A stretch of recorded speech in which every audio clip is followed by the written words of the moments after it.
రథసప్తమి నాడు స్నానమాచరించక ముందు చెప్పవలసిన శ్లోకం. యద్యజ్జన్మ కృతం పాపం మయా సప్తసు జన్మసు తన్మే రోగం చ శోకం చ మాకరీహం తు సప్తమి. ఏతజ్జన్మ కృతం పాపం యచ్చ జ్ఞాతా జ్ఞాతే చ యే పునః ఇతి సప్తవిధం పాపం స్నానాన్మే సప్త సప్తికే.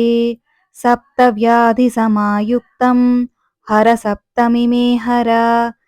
ఏతన్మంత్రమయం జప్త్వా స్నాత్వా పాదోదకే నరః కేశవాదిత్యమాలోక్య క్షణాన్నిష్కల్మషో భవేత్. ఓం శ్రీ సూర్యాయ నమః. ఓం శ్రీ ఆదిత్యాయ నమః. ఓం శ్రీ అర్కాయ నమః.